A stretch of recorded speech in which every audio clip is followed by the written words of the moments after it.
Good morning, everyone, and welcome to this wonderful day today. A wonderful, cloudy, and overcast day today in Port Elizabeth. And it's Friday. Weekends. It used to be a weekend, and now it's just a day like every other day. So every day is great. So, welcome to today's session. Today, we're going to be talking about the other five distorted thinking patterns. Yesterday, we spoke about the first five. We covered those. And so today, we're going to be picking up on another five distorted thinking patterns. Just a reminder, this talk is entitled, or the whole series is called Conscious Self-Management. Like I said, we're following this on from self-awareness. And today we are going to be chatting about Hi Leonie.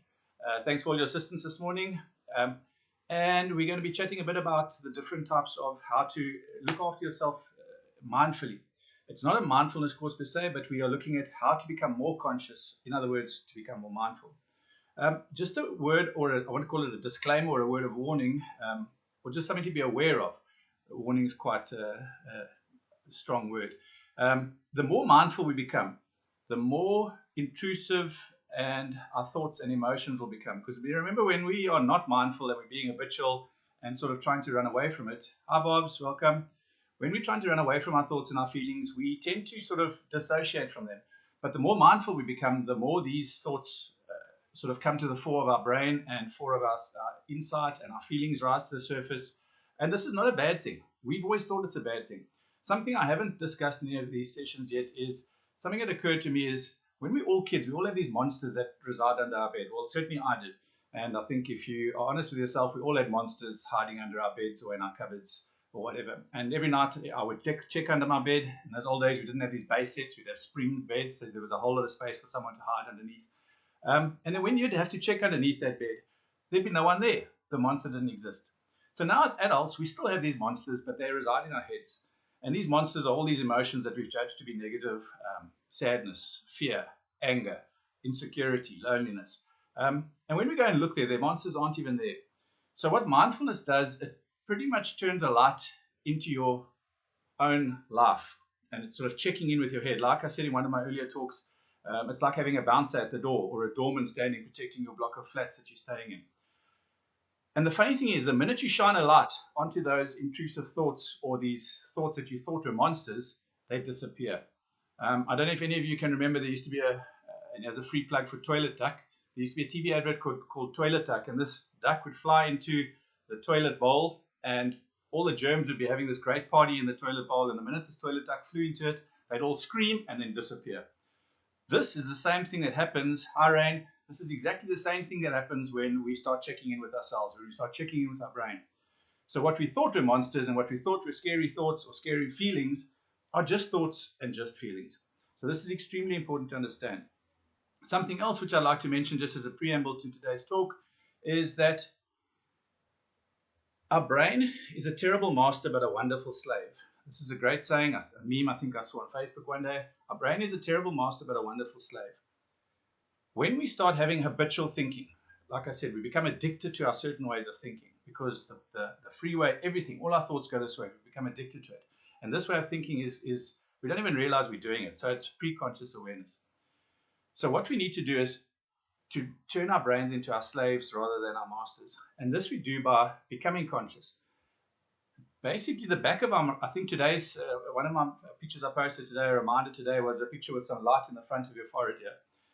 Essentially, the back of our brain is where all our memories are stored. And that is what controls us. So whenever we're scared, or whenever we're going, well, this person did this to me then, and they're going to do it to me again, we're using the back of our brains. The minute we can start, and then our brains are controlling us. The minute we can start using the front of our brains, which is where our executive functioning resides, we are able, now we start using our brains rather than the other way around. So it's extremely important that we start finding our centers, becoming calm and becoming still and taking control of our brains. Then something else that's extremely important is as we become more aware, because as we go through all these types of distorted thinking, you're going to realize, oh, I do that, I do that, I do that, or you're going to start blaming other people. We'll talk about blame today and say they do that. But what is extremely important to do as you start realizing you or catch yourself in the middle of a rant or a temper tantrum or doing some sort of distorted thinking, it's important to just think of a stop sign, okay, and use the acronym STOP. And STOP essentially means the S stands for stop, the T stands for take a breath. Take a conscious breath. Just breathe in, notice the air rise, your chest rising, notice the air coming in, notice it coming out. Take a breath. The O stands for observe. Observe, open up, non-judgmentally. So you're literally just creating a little bit of psychological distance. And the P stands for practice, practice, practice. Because the more you do it, the more conscious you'll be, and you'll start becoming habitually conscious rather than habitually unconscious. And then, of course, the less intrusive and insidious these habitual thinking patterns become. And I say insidious because you won't even know that they're there. It literally creeps around the back of your mind, whispering in your ear that you're not good enough, for example. Okay, so it's extremely important. So let's go on to today's talk. That was quite a bit of a preamble today. So Albert Einstein said this, that problems cannot be solved by the same level of thinking that created them. Problems cannot be solved by the same level of thinking that created them. And this is true because if we think in them, this is often an acronym or a metaphor that we use when we're talking about conflict, is that if I'm thinking with the same brain that's in my head, it's very difficult to solve a problem. And there's always four views, basically. There's my view, there's the other person's view, there's a third party's view that might be watching us, and then there's the helicopter view, which is what I talk about ascending. So ascending above the problem. And there's no emotions involved then if you ascend above the problem because you're totally a passive observer of what's going on. So we need to ascend above the problem. Dr. Seuss as well, the inimitable Dr. Seuss says, I think he says if you always do what you've always done, you'll always get what you've always got. And another phrase of Dr. Seuss that I like is something about we've got brains in our head and feet in our shoes, and that's why we can go anywhere we choose. So we need to understand that we are in charge of our lives, not our brains, and not our minds, and not our thoughts. Right. So let's go on to the first slide here. So I think we've touched on this already. So as we become more mindful, we become more aware of our own distorted thinking in times of distress. And we might notice these tendencies to fall into these specific distorted thinking patterns. And that's great. Just don't judge yourself for them, but just pull yourself back a bit and then change this. And I've already given you some techniques that we can think of how to address that. I've spoken already about using the stop sign. Another thing you can do is instead of using you language, which is from assertiveness training, instead of keep saying you doing this, you make me angry, you make me sad, you disrespect me, start saying I feel disrespected when you speak to me in this way. I feel hurt when you don't respond to me, or I feel hurt or disappointed if you do this. Because no one can take that away from you. But if you say you disappoint me or you blame the person, then they can say I didn't mean that. It's got nothing to do with it. So be careful to change your language from you languages, which is quite aggressive and quite attacking, and another person's got to defend themselves, into more I language. Also, something else that we do when we are having this distorted thinking, yesterday we spoke about it, especially around black and white thinking, we tend to not think in terms of long sentences. We'll just get a simple word like, I'm thinking of swear words now. So you just think of these single words instead of a whole sentence. So a simple idea would be, instead of thinking in terms of the single word, try and make that word into a sentence and say, why do I feel like this? And where's that coming from? And now it's a lot easier to try and solve that problem rather than just labeling, which we're going to check in now with as one of the patterns of distorted thinking. But again, before I go into this, onto our first slide, I thought I'd put it in right at the beginning of this session because it's not part of this presentation and it was going to take too long to make a slide up. So I've decided to just chat a bit about it. We all have an inner critic. We've briefly touched on this inner critic in the past, but I want to do a quick exercise with you regarding this inner critic or the internal critic. We can't avoid the internal critic. It resides in all of us. But I want you just to think of something that you've done in the recent past, some mistake that you've made where you weren't thinking and you made this error of judgment perhaps. And I want you just to quickly, in your own minds, think about the kind of response you got from your inner critic. Think of how that inner critic spoke to you. Think of the language it used. Think of the tone it used with you. I'll just give you a couple of seconds just to kind of check in with yourself and just have an idea of that inner critic when you speak to yourself from that manner. So, how did it respond? Did it speak nicely to you? Did it use kind words? Did it use compassionate words? And the argument is no. Well, the answer is no. The inner critic is normally extremely belligerent. It is extremely crass, rude, insulting, critical mostly, and usually quite harsh, and it definitely pulls you down. So my next question would be, would you allow someone else to talk to you in this manner? Would you allow someone else to talk to you the way you speak to yourself? And again, the answer would be no. There's no ways that anyone would let anyone speak to them the way they speak to themselves. The next thing would be is how would you speak to a friend making that same mistake that you made? How would you speak to a friend? And it would normally be in a kind and compassionate and a supportive way, as well as how would a friend talk to you if you were going through that. And your friend would also talk to you in a supportive, compassionate, and a kind way.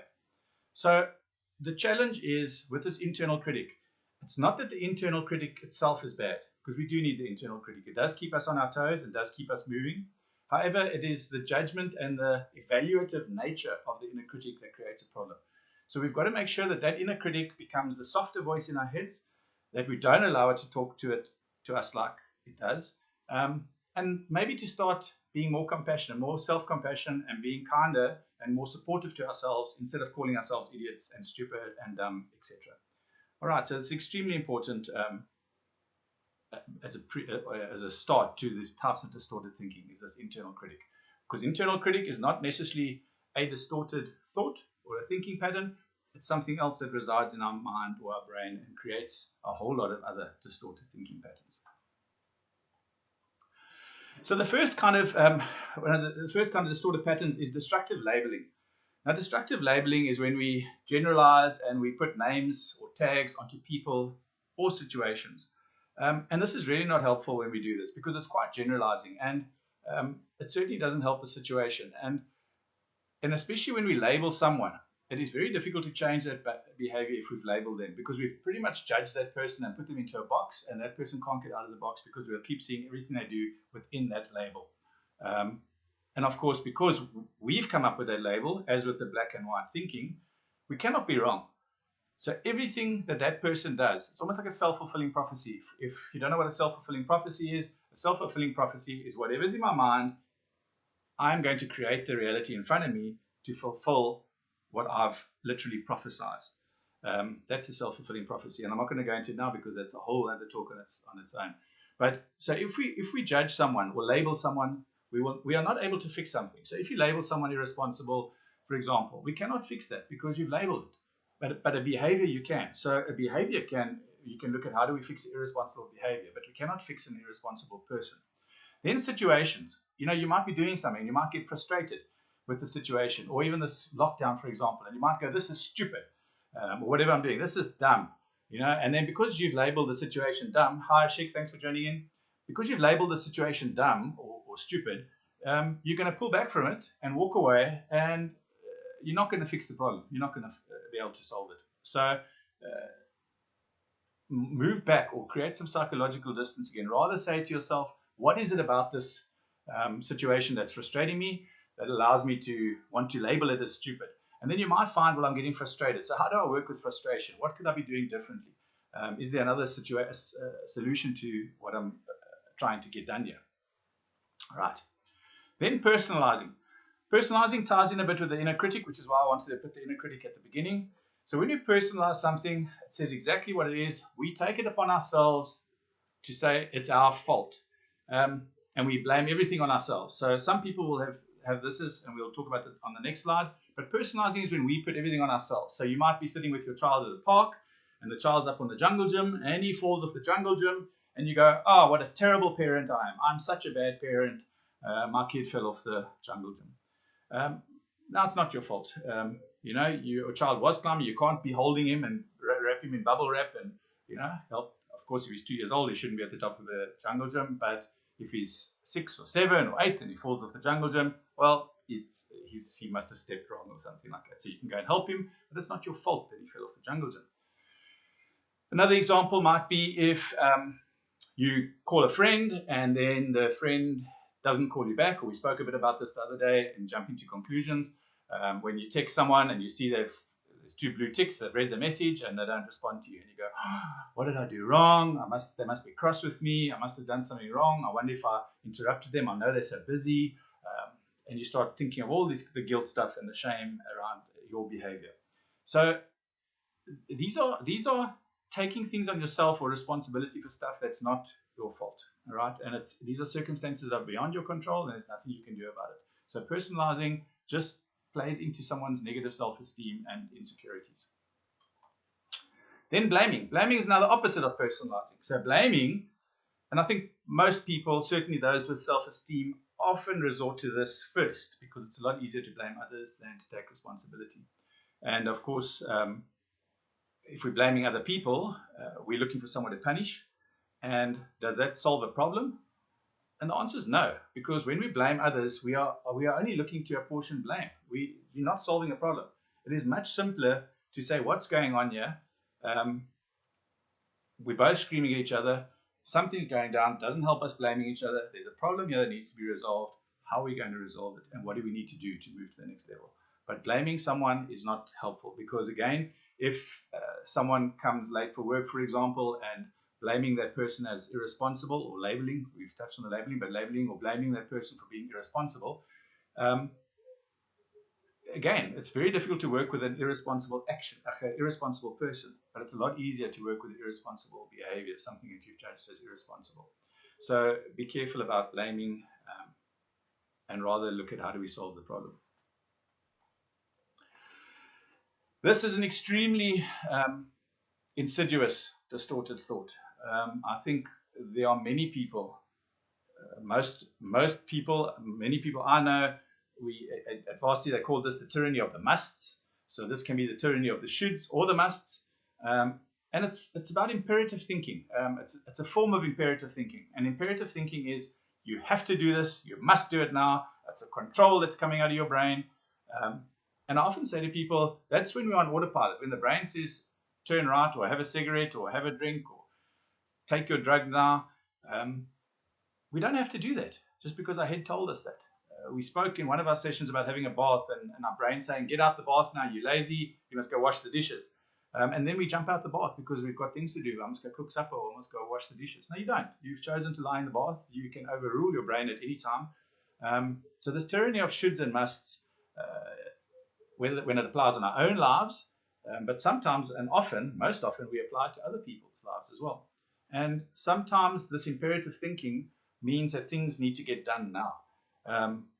I recall an incident as well when someone asked me to do something for them and I was like, yeah, cool, I'll do it. And next minute I heard, okay, I'll just do it myself because it's going to take you forever.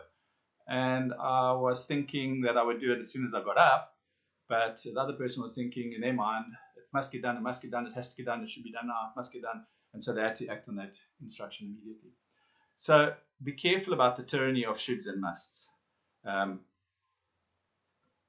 And it does, like it says there, it focuses on how things or people should be. So we'll say, I phoned that person, they should have called me back. And then there'll be a big argument around it.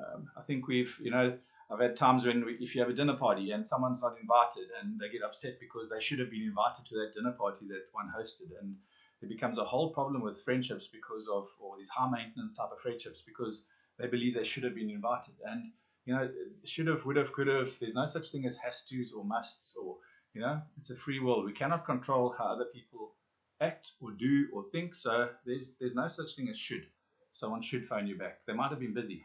All right. So be careful of the tyranny of the shoulds. Then just to our case study for today. James was usually a couple of minutes late for work every day, but occasionally he'd take an extra 20 minutes late. One day he was over an hour late, and his supervisor, Ginny, had had enough. She first thought her tardiness was all her fault because she wasn't strict enough. Then while she was thinking about this, she suddenly realized, no, it's not my fault. It's actually his fault. He's irresponsible. It's probably, I've always given him off, never disciplined him. Now today he's taken an hour off. And as she was thinking about how she's going to punish him, so first of all, she was personalizing it by thinking it was her fault. Then she thought, no, stuff this. Now I'm going to blame him. It must be his fault because he's taking a chance now. She got an email from HR indicating that he'd been in a serious accident and had been hospitalized. So this distorted thinking didn't even allow her to consider other options or other solutions to the problem. All right, so perfect. So we've chatted about quite a few things today: the personalizing, the tyranny of the shoulds, the blaming, the internal critic, and the labeling. So have a look at these things in your life today. Become more mindful, become more conscious, and thank you for joining me. If you liked the presentation, please pass it on to your friends and share on your pages. I am calling for recommendations. I'm trying to build up my psychology page, my professional page. Please, if you like what you're hearing and enjoying what's on my page, just make a recommendation on my page for me. I'd really appreciate it. Thank you very much and have a great day.